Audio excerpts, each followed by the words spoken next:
The dawn had barely broken over the Alaskan horizon as Captain Mike and his deckhand, Jimmy, worked tirelessly on the crab boat. The salty ocean spray lashed against their faces, the biting wind howling through the rigging as the boat pitched in the choppy waters. Mike's weathered hand gripped the worn wheel with a stoic determination that had seen countless storms. The vessel sliced through the waves like a knife through butter, a testament to Mike's unrivaled seamanship. Mike barked out orders, his voice a gruff crescendo over the wind. "Jimmy, grab the pot puller. We've got a line to haul in." Jimmy nodded, the excitement of the task at hand overshadowing his nerves. He scurried to the side of the boat, muscles taut as he fastened the heavy hook to the thick rope attached to the first crab pot.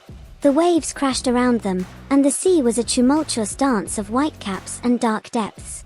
With a grunt, Mike hit the lever and the winch began to whine, pulling the line taut as it inched the heavy pot towards the surface. As the crab pot broke the water's surface, a monstrous shadow emerged, a creature that seemed more beast than crustacean. Holy mother! Jimmy stumbled back, eyes wide with a mix of terror and awe. The giant crab, its pincers snapping with an audible crack, had latched onto the pot with an unyielding grip. The boat rocked precariously as it fought the beast's immense weight. Mike's eyes narrowed, his grip tight on the winch lever. "Hold on, this isn't your average catch." Mike lunged for a nearby crowbar, the muscles in his forearms bulging as he swung it with the precision of a man who had fought the sea for over 4 decades. The crab's pincers snapped in the air, narrowly missing his leg as he moved to pry it loose. Jimmy stumbled back, his heart racing as he searched for anything that might help. His eyes fell upon a forgotten harpoon gun, its gleaming tip beckoning him. The creature's shell glinted with a strange, almost metallic sheen under the early morning light, hinting at its unnatural size and strength. As Mike and the crab engaged in a fierce tug-of-war, Jimmy took a deep breath, the salty air filling his lungs. He steadied his trembling hand and aimed the harpoon at the crab's eye. With a silent prayer to the sea gods, he pulled the trigger. The harpoon shot through the air, the line unspooling rapidly, and lodged itself into the crab's side with a sickening thunk. The creature roared in pain, its legs thrashing, knocking over equipment and sending a cascade of seawater over the deck. Mike took advantage of its distraction, planting a boot on one of its pincers and wrenching it free from the pot. "Good shot," Mike bellowed over the din of the struggling crab. "Now, let's get this thing back in the water before it sinks us." He threw all his weight against the creature, pushing it towards the gunwale. The crab retaliated with a fury that belied its size, its remaining pincer snapping at him with lightning-quick speed. Jimmy leapt into action, grabbing a net and flinging it over the crab, entangling its legs and muffling its piercing shrieks. The two men worked in tandem, their movements a choreographed dance of survival against the backdrop of the unforgiving sea. "Hold on," Jimmy grunted, his muscles straining against the net as the crab's strength seemed to double. He glanced at Mike, whose face was etched with lines of concentration, the crowbar still gripped firmly in his hand. "We can't just push it over, it'll take the whole boat with it." The wind howled in agreement, the sails whipping like the crab's angry legs. Mike nodded, his eyes never leaving the enraged crab. "You're right," he shouted over the wind. "We've got to weaken it first." With a quick look around the deck, he spotted the emergency flares. "Get those flares," he instructed. Jimmy complied, his heart pounding as he snatched a handful of the bright red tubes. Mike's plan was simple yet risky: distract and disorient the creature with the flares, then use their combined strength to heave it overboard.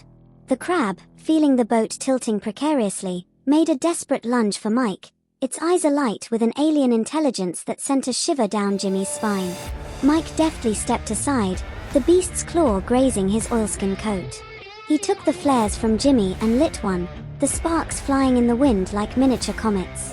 The crab recoiled, its pincers dropping the crowbar with a clatter. Mike didn't hesitate, jabbing the flare towards the creature's eyes. The crab screeched, its legs flailing as the flame danced around it. Seizing the moment, Mike grabbed one of its legs with his free hand, his grip like iron. "Now, Jimmy." Jimmy's eyes widened as the crab's movements grew erratic. The flares burned hot in Mike's hand, casting an eerie light across the soaked deck. He knew this was their chance. Summoning his courage, he dove for the other pincer, the cold metal of the crowbar biting into his palms as he slammed it down onto the crab's limb. The beast's struggles grew weaker, its shrieks muffled by the net. With a final, desperate heave, the two men managed to flip the monstrous creature onto its back. Its legs quivered, the fight draining out of it as the flares sizzled in its eyes. With a grunt, Mike held the flare closer to the crab's face, the light glinting off the creature's exoskeleton. "Hold it down, Jimmy," he instructed, his voice strained with effort. The crab's movements slowed, its pincers going slack. With a final gasp, it lay still, defeated on the slick deck. The light from the flare revealed the two glowing orbs nestled within the creature's body, their light pulsing like the heartbeats of some ancient, slumbering gods. Mike stared at them, his breath coming in ragged gasps. What in the seven seas? Jimmy's gaze followed Mike's to the orbs, his eyes widening in astonishment. He had never seen anything like them. They were a mesmerizing blend of blues and greens, emitting a warm, comforting glow that seemed to radiate energy. His mind raced with the implications of their discovery. "What do we do, Mike?" he panted, his hands still trembling from the battle. They're not like anything I've ever seen before." "This," Mike said, his voice barely above a whisper, "this changes everything." He leaned down, his calloused hand reaching through the net to pluck one of the orbs from the crab's lifeless exoskeleton. It was surprisingly light and warm to the touch, like a piece of sunken treasure. His eyes narrowed in contemplation.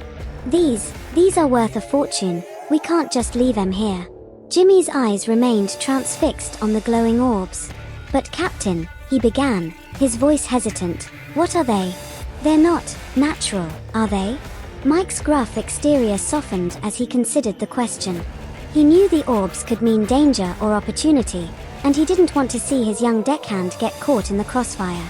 "I reckon not," he finally said, his eyes never leaving the orbs. "But I've seen a lot of strange things in my time on the water, and I've learned that some things are better left untouched, until we know their worth." With a grunt, he shoved the first orb into a waterproof pouch at his belt and handed the second to Jimmy. "Keep this one close, but don't let anyone else see it." The weight of the decision settled on both their shoulders as they realized the magnitude of their discovery. As the two men caught their breath, the distant drone of engines grew louder. Mike's gaze darted to the horizon, his brow furrowing. "Jimmy," he said urgently, "get below deck. We've got company." The once peaceful sea had become a stage for an unexpected drama, with the crab boat now the unwilling star. The horizon grew crowded with black shapes, government vessels closing in fast. Helicopters buzzed like angry hornets, their spotlights piercing the dawn light. Jimmy's eyes widened at the approaching vessels, the pulse of the engines vibrating through the deck. He took the second orb with trembling hands, feeling its warmth against his palm. "What's going on?" he shouted over the din. Mike's face was a storm of concern as he barked orders. "Get inside, now. Secure the orbs and don't let anyone else touch them." Jimmy stumbled towards the cabin, his heart racing faster than the approaching ships. He stowed the orb in a hidden compartment and bolted the door behind him, his eyes reflecting the glow of their newfound treasure. The thump of booted feet on the deck above grew louder, the government's shadow looming ever closer. The sound of the boarding party's boots was as unwelcome as a siren's song, each step a harbinger of the inevitable. Mike straightened his back and planted his feet firmly, his face a mask of stoic calm. As the government agent, a tall man in a black tactical vest with the name Rogers stitched in stark white letters, climbed over the side, Mike's eyes narrowed. "Identify yourself," Mike bellowed over the wind. Jimmy's eyes darted to the cabin door, his hand lingering on the knob. He could hear the muffled exchange between Captain Mike and the new arrivals. His palms grew clammy, the weight of the hidden orb a reminder of their secret. The government ships had surrounded them like sharks circling a lone fish. Through the porthole, he watched the agents swarm the deck, their movements efficient and intimidating. The government agent, Rogers, had the cold, emotionless stare of a man who'd seen too much. His words, however, were as unwelcome as an iceberg in their path. "Captain, we're placing you and your vessel under quarantine. We're to take you in for decontamination and further investigation." Jimmy's heart skipped a beat as he heard the cold, authoritative tone of Agent Rogers from the cabin below. His hand tightened around the knob, his mind racing. Quarantine? What did they know? He peeked through the porthole, his eyes widening as he saw the agents swarming the deck, their movements methodical and intimidating. The glow from the hidden orb cast eerie shadows across the tiny room. He took a deep breath, his thoughts racing faster than the waves outside. He knew he couldn't let them take Mike and the orbs. He had to do something. Captain Mike met Agent Rogers' gaze with a glower that could cut through the fog. "What the hell are you on about? Decontamination?" he growled. "This is a fishing boat, not a biohazard zone." Rogers' reply was swift and firm. "Orders from the top, their captain. We're not leaving until we've secured the area and all passengers and cargo." Jimmy's hand hovered over the cabin floorboards, the spot where he had hidden the second orb. He had to warn Mike, had to tell him about the government agent's suspicious behavior. But the words remained lodged in his throat as the cabin door swung open, and a second agent, a woman with a stern expression, stepped inside. "You're coming with us," she said, her voice a stark contrast to the roar of the wind and waves outside. Jimmy felt the blood drain from his face, his grip tightening around the doorknob. The warmth of the orb seemed to pulse in rhythm with his racing heart. The wind tugged at Mike's beard as he stared down Agent Rogers. His eyes flicked to the other agents, who were now securing the crab pot and the lifeless giant crab. His mind raced with thoughts of the orbs. What did they want with them? "Fine," Mike said gruffly, his hand still clutching the first orb in the pouch at his waist. "But I'm not letting anyone on my boat without a good reason." Rogers nodded curtly. "We've got reason enough. Now, please, come quietly." The agents moved with the swiftness of a well-oiled machine, each action calculated and precise. They secured Mike and Jimmy, placing them in handcuffs that seemed to bite into their wrists. The two men exchanged a furtive glance, understanding the gravity of the situation without a word. A female soldier appeared from below deck. "We found them, sir." The engines of the government ships rumbled to life, and the crab boat was nudged along by a larger vessel toward an unseen destination.